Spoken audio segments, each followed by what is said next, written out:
For time beyond measure, the vast land we call Africa has concealed the answers to mankind's eternally tantalizing question, where did I come from?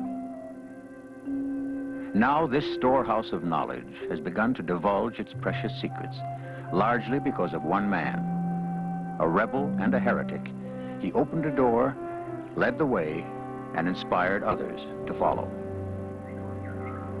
LSB Gorge gives us one of the most remarkable stories of the past, the last chapter of the Earth's history, starting from the present day, right away back 2 million years.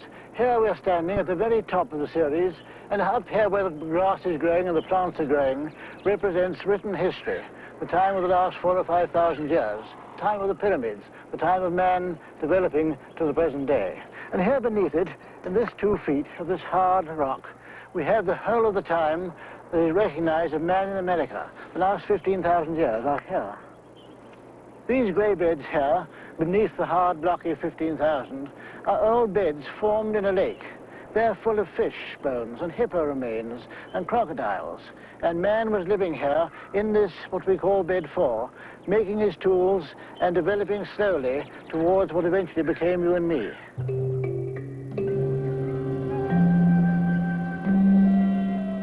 Climbing down the rocks of Tanzania's Olduvai Gorge, LSB Leakey walks backward in time.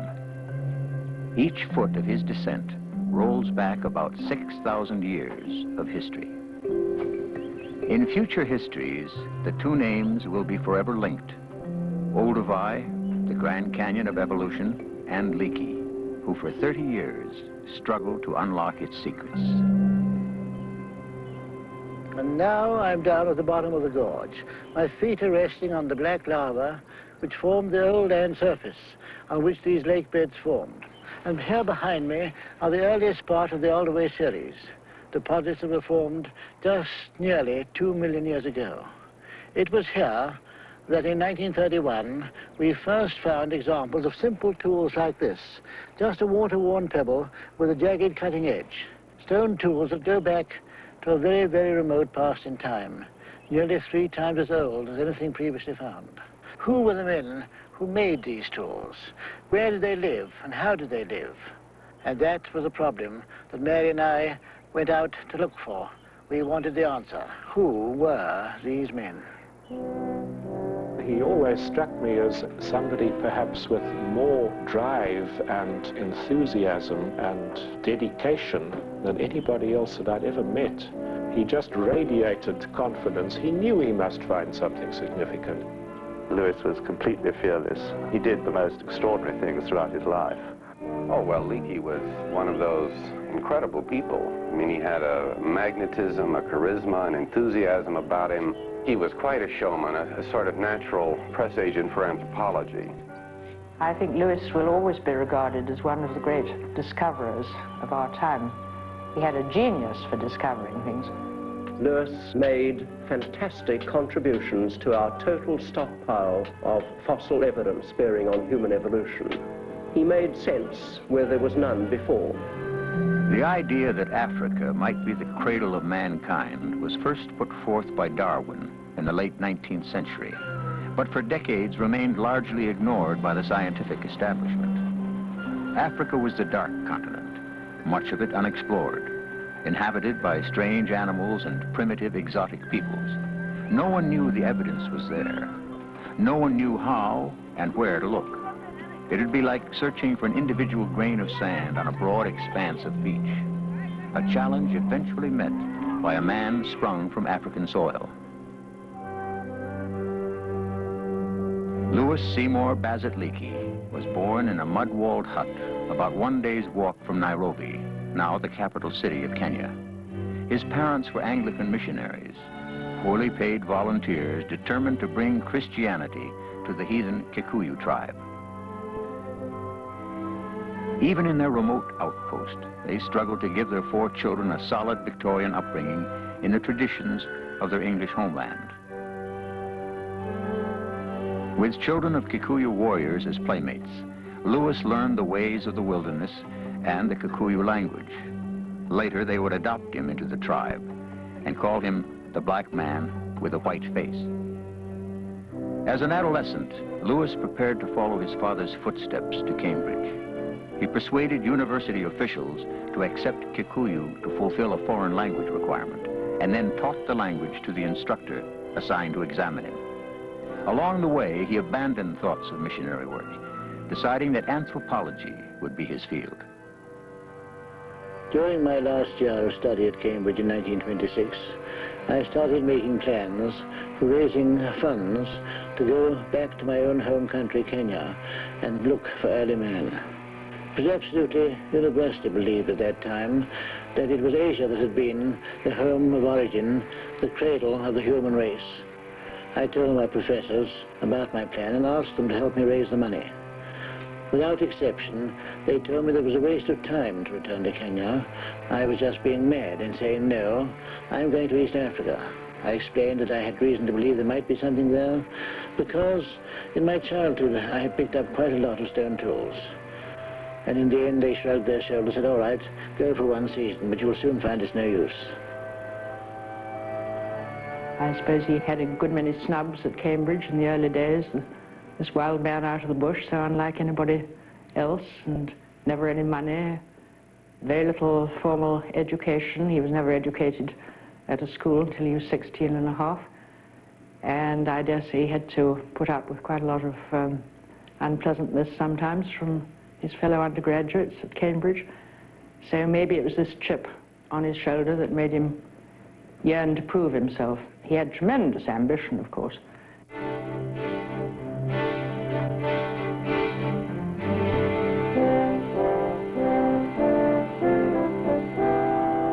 In the late 20s and early 30s, Leakey managed to raise funds for several expeditions to East Africa. During this period, he received his doctorate from Cambridge, married, and fathered 2 children. Almost from the beginning, controversy colored some of his professional achievements. In remote and rugged areas of Kenya, he uncovered important animal fossils and definite traces of early man. But the scientific establishment rejected many of his interpretations of his finds. The scorn of his peers seemed to strengthen Leakey's determination to prove man's African origin.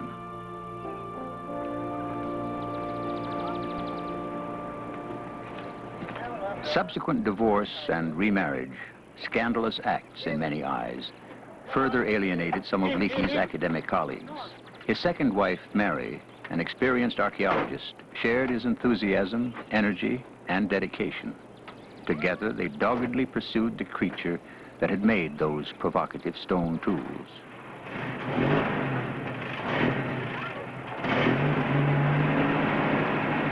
After World War II, whenever they could raise the money, Lewis and Mary again and again made the arduous trip to Old By Gorge.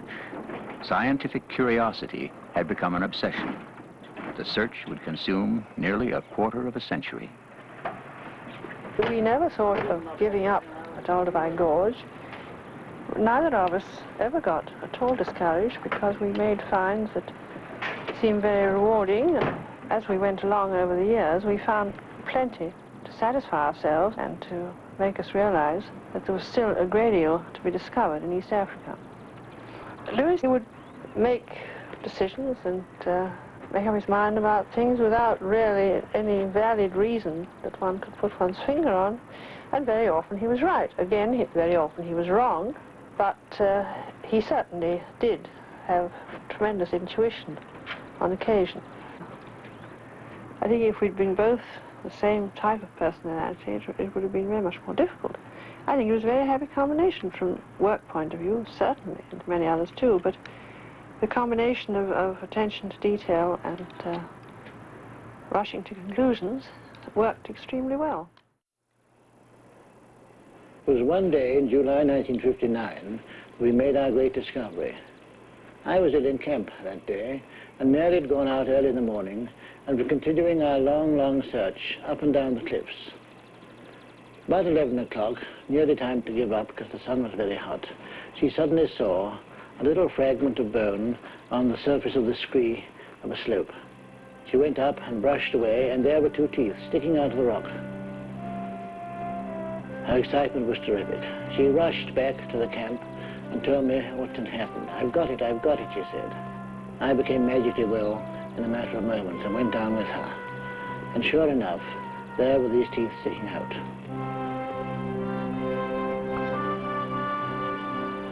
It took weeks to dig them out. They were all in tiny pieces, nearly 400 of them. We appeared to have got what we were looking for. Here at last was a man or a man-like creature found in direct association with simple chopping stone tools.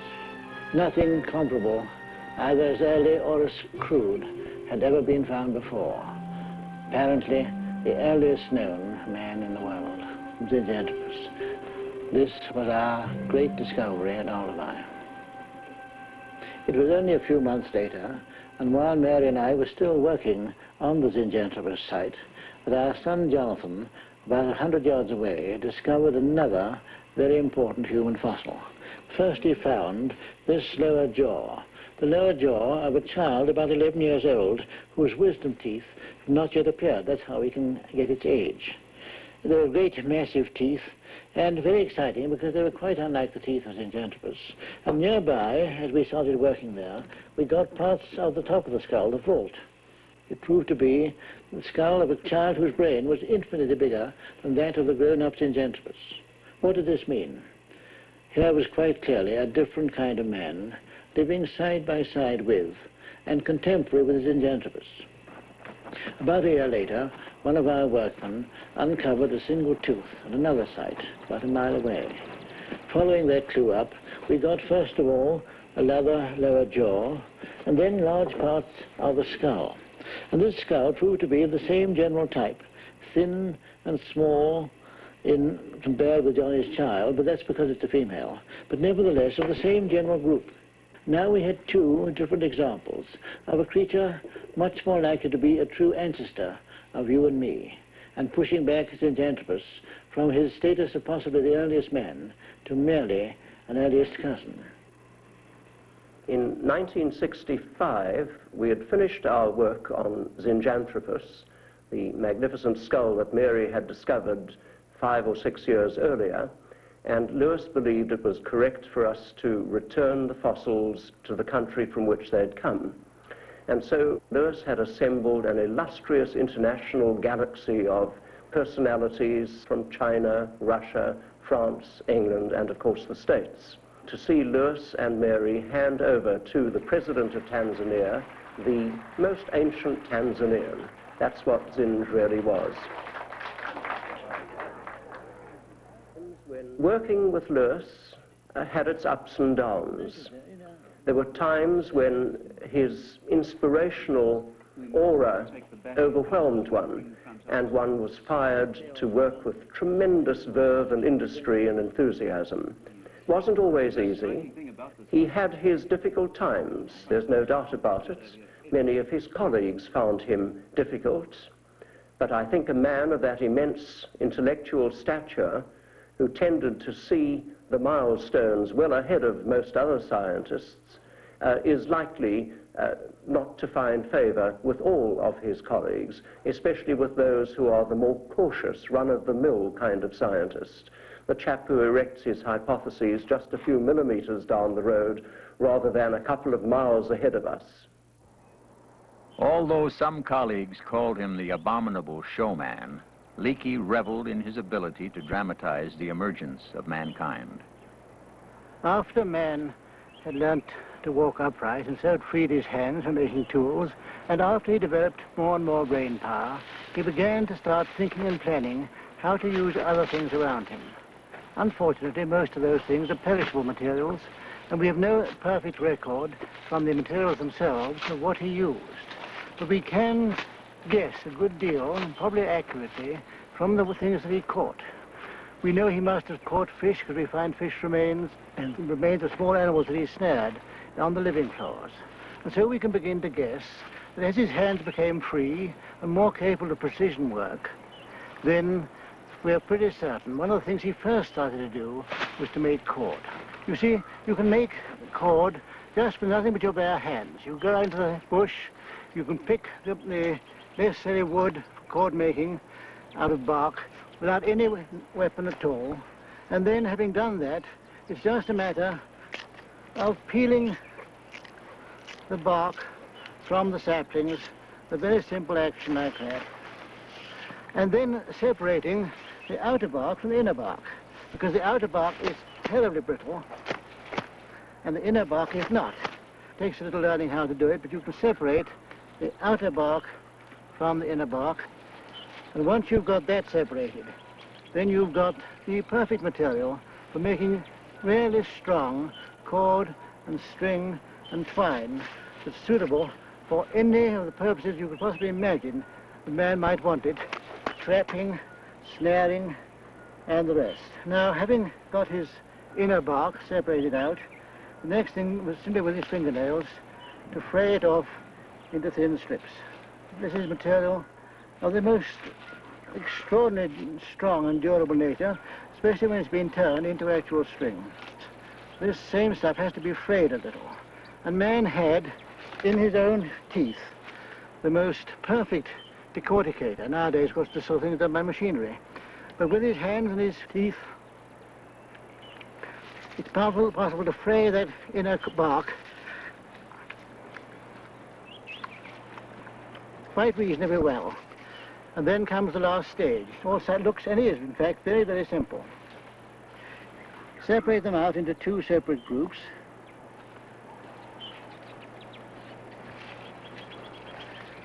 And then proceed as follows. It's quite simple.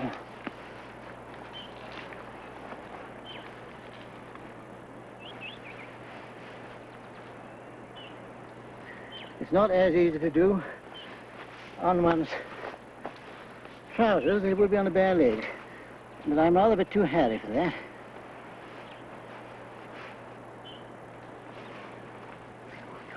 That's better. Now, by that process, it's going very nicely now. You can roll your cords up and produce a twine of any thickness you like. And there, close up, you can see the way the cord is.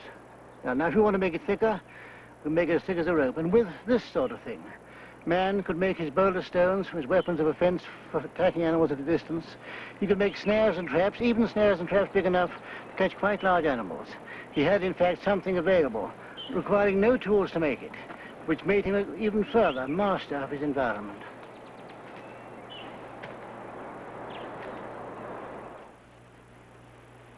His greatest gift was, in fact, to be able to switch on other people's enthusiasms.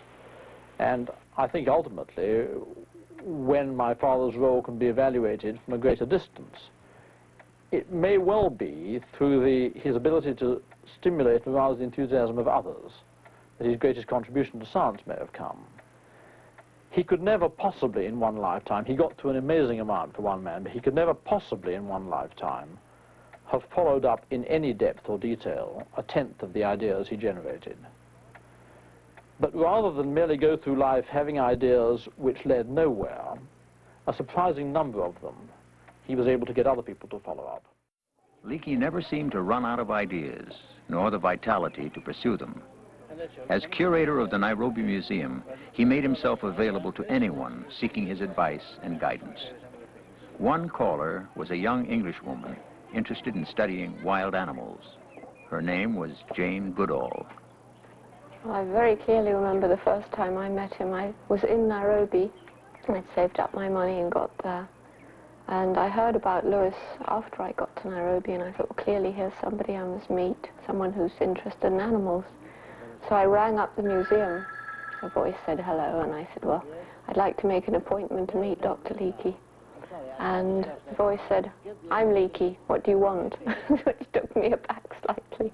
So I said I wanted to see him and why. And, well, it was a piece of great good fortune. His secretary happened to be leaving. And he said, well, would you like to come and work here at the museum? Which, of course, was fantastic for me. So I worked for him for a year and then went back to England, trained myself as much as I could while he tried to find money. He knew I had patience, and that really is the most important thing to have. He didn't clutter me up with a whole lot of rules, say do it this way, do it that way. He really said get there, and I'm sure you'll find a way of doing it. I think he was way ahead in his visions, and certainly when he began talking to me, it was quite clear that he hoped that understanding the behavior of these man-like creatures would give clues as to the behavior of early man. That was his very strong conviction.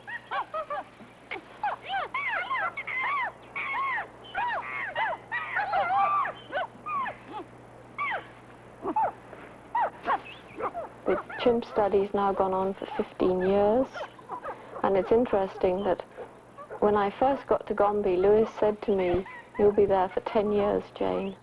And I kind of smiled and thought, me buried in Gombe for 10 years? No way, you know. Now, 15 years later, I'm still there, very much in spirit, even though I can't be there all the time. Dr. Leakey came to Louisville to give a talk, and I had written by then several articles, including one of Olduvai. He couldn't care less about it. After his talk, he threw the whole thing aside, and he picked up the gorilla article and said, "You've been to the gorilla country." And he said, "Will you come and talk to me tomorrow morning? I'm looking for someone to do gorilla work." And we talked. The first thing he says is, you'll have your appendix out, because when you're in the bush, when you really got in agony, sometimes it could be your appendix, and it could be fatal, and he wouldn't want to be responsible for this. So days later, I received a letter from Dr. Leakey saying, "Wait on the appendix. There are other applicants." But by then it was out. It was really his way of testing you.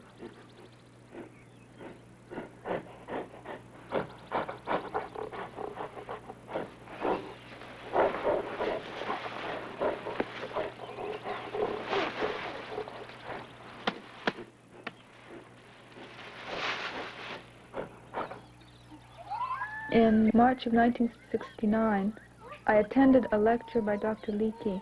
During the question and answer period, somebody asked about primatological studies, and Dr. Leakey talked about Diane Fossey's work, and Dr. Leakey just caught on fire. He was very charismatic. Immediately after this lecture, I charged up to him, and I told him that I wanted to study the orangutan. And at the time, I didn't know it, but he was already searching for someone to do an orangutan study. When the opportunity finally came, I just couldn't believe it. We had struggled and labored so long to obtain the necessary funding and the necessary permissions. It was just like a dream coming true. And of course, it was all due to Dr. Leakey.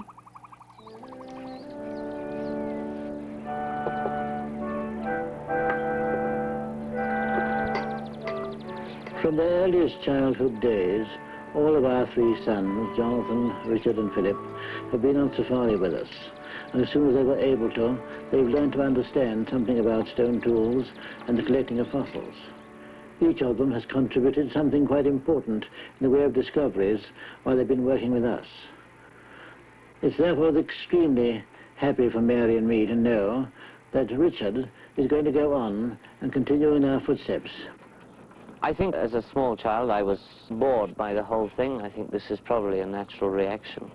After leaving school I decided that I'd rather do something different, do more what I wanted to do myself. I've always had a nagging in the back of my mind that what I had been doing was not in fact what I wanted to do. And the last 3 or 4 years I've realized that what I want to do is research into paleontology, which is what my parents have done. And this is what I'm now going to do. I'm very, very interested in this. And I think I have a tremendous opportunity with the background that I have. Probably the main fascination is this business of searching for something unknown. You're looking for something, you don't know exactly what you're looking for. Most of the things you find are new. You're creating new problems for yourself, which entail the finding of new facts again to solve these problems. It's a great big challenge. You can never win. You're always going on. This, to me, is very exciting and something I enjoy greatly, and I hope to do this the rest of my life. Richard Leakey's discoveries at Lake Turkana in northern Kenya, along with finds by other scientists elsewhere in Africa, have upset several established ideas about human ancestry and confirmed some of Louis Leakey's theories. Work still going on suggests that early man and a mysterious creature like man lived side by side on the African savanna.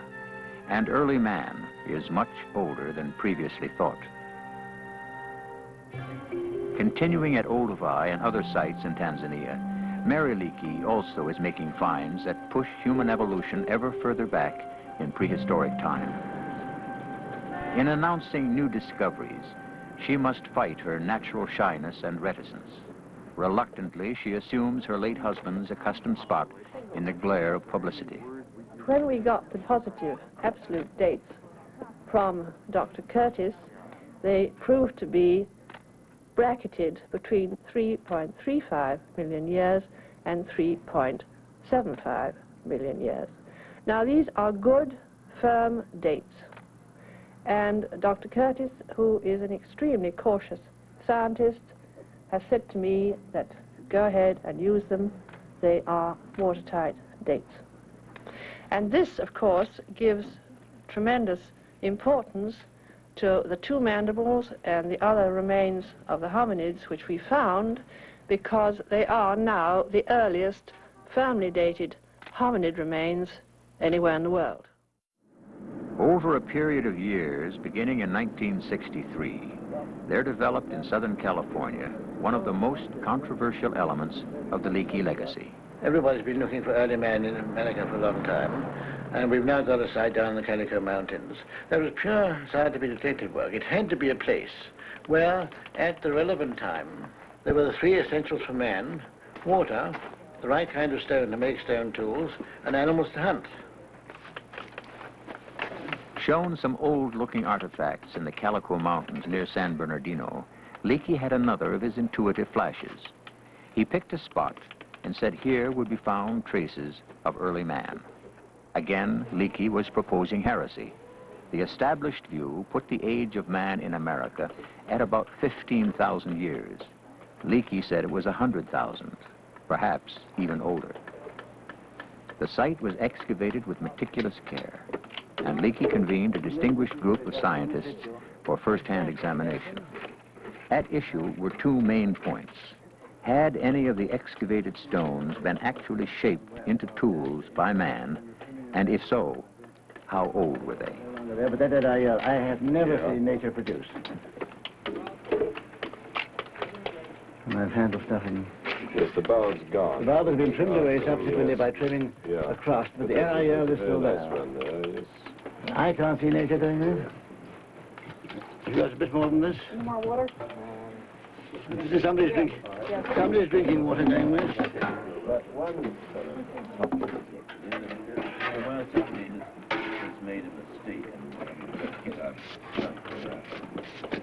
There's a tremendous variation in the size of these impact points.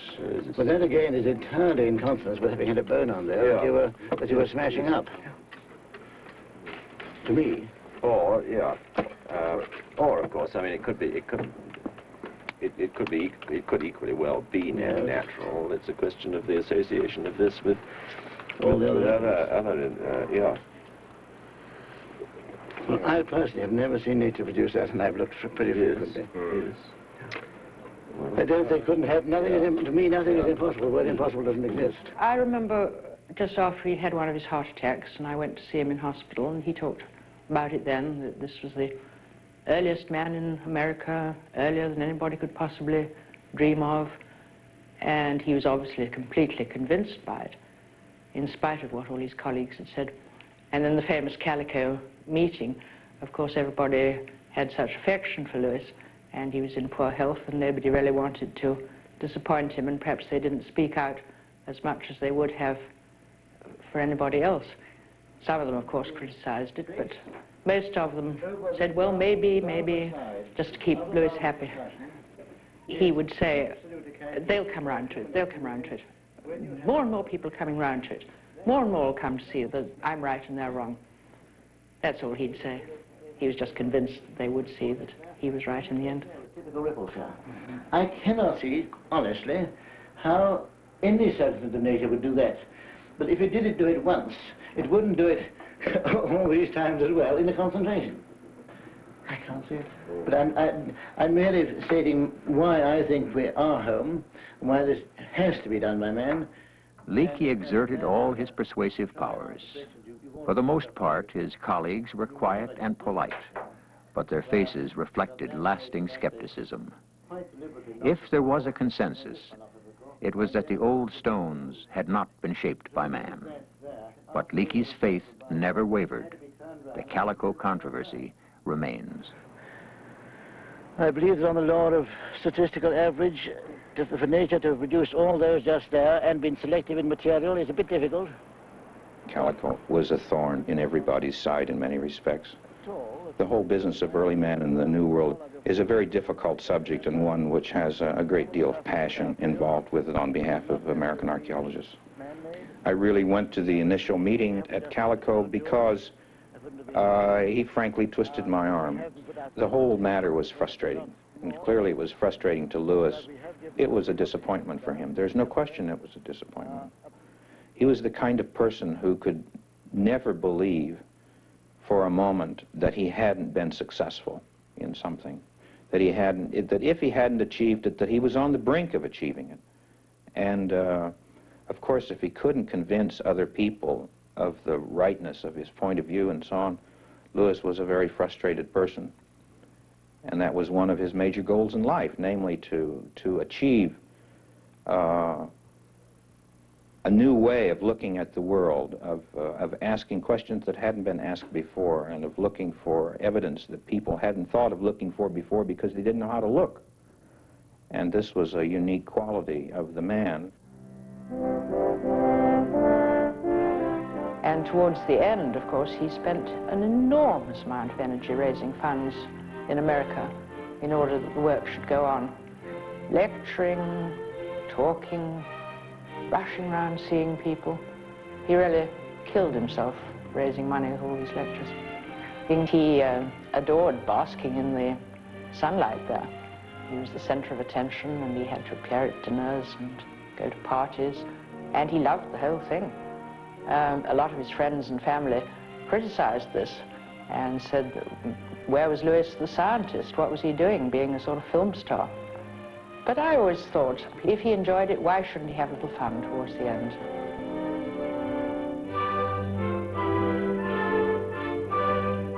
He was quite a showman, a sort of natural press agent. And because he was a generous man, he, in many ways, boosted the fundraising for all kinds of anthropology, especially archaeology, in the process of raising funds for his own projects. Leakey was one of those incredible people. I mean, he had a magnetism, a charisma, an enthusiasm about him. He filled a room. Leakey's charm and prestige inspired a group of wealthy Americans, most of them in California, to organize the LSB Leakey Foundation. With Lewis the star attraction, the group sponsored lectures and social events to raise money for scientific research by Leakey and his protégés, and for pet projects like Calico and a primate center near Nairobi.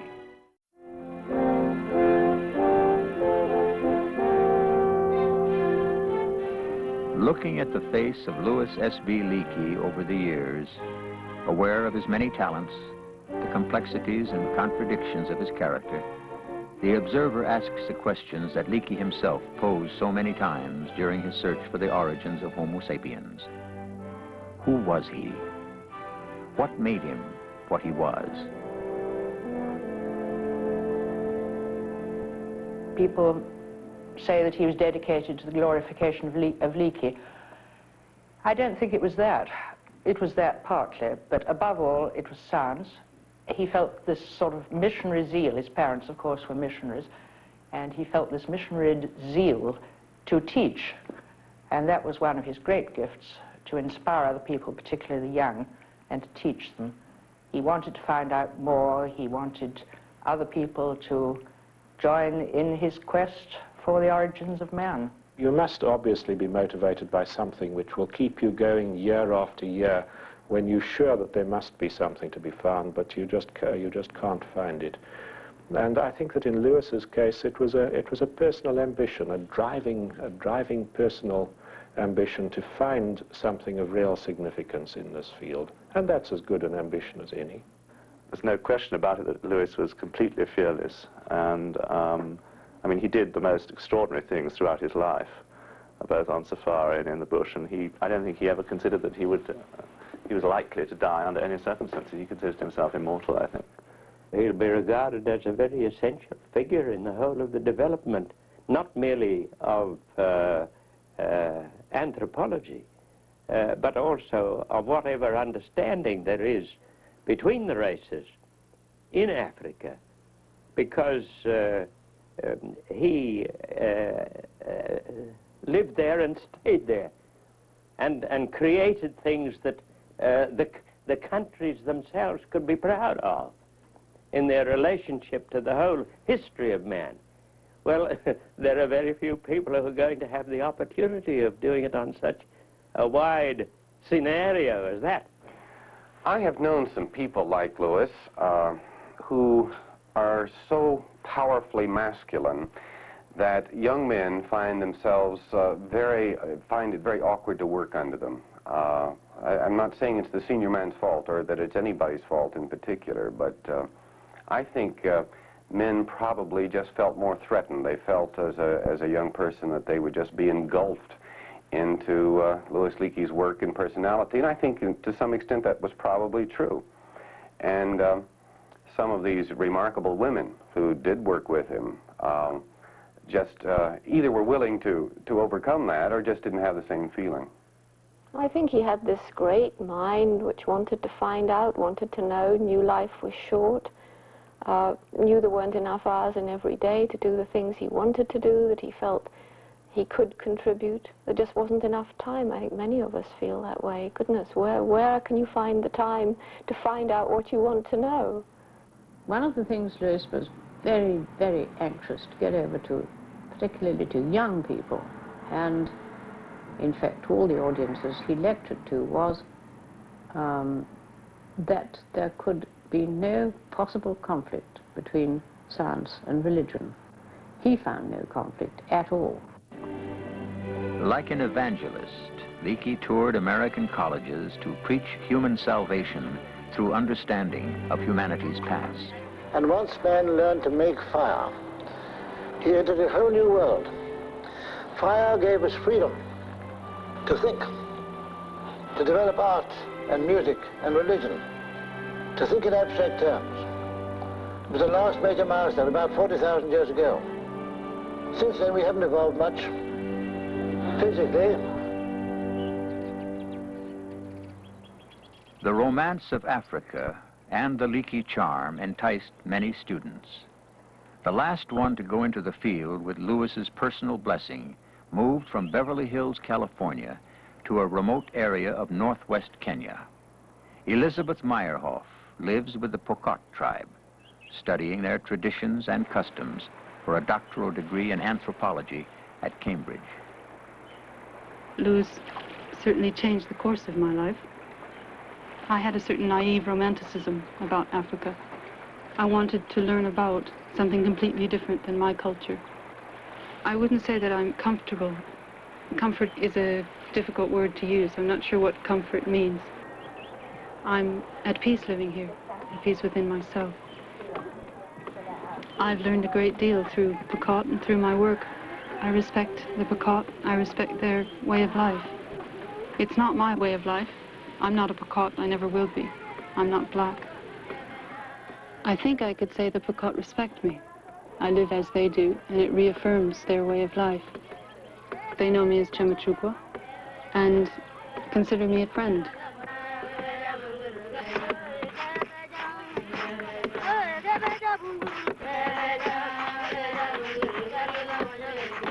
They're very proud people. They're very honest people. There's a certain beauty which I can't describe. I don't know if it's character or if it's just a complete sort of oneness with nature. I love it very deeply. It's taught me things which I couldn't ever have learned anywhere else about myself.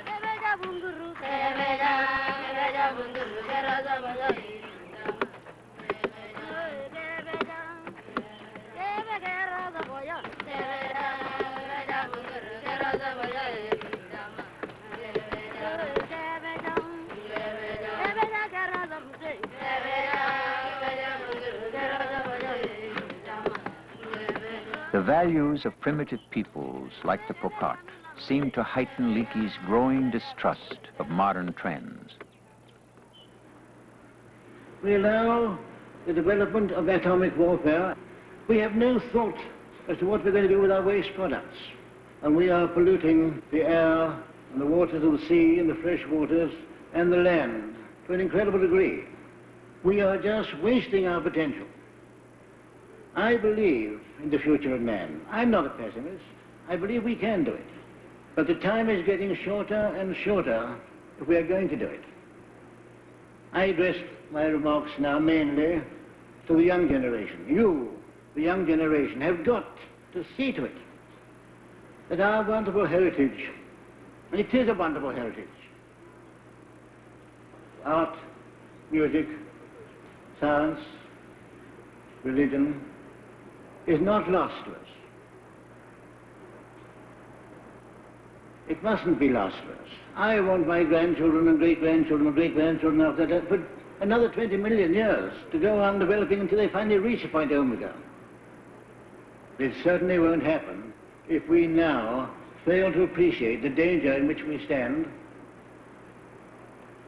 I'm not a pessimist. It can be done. But it must be done soon. Otherwise, there is no hope at all for humanity. Accidents and illness took their final toll on October 1st, 1972.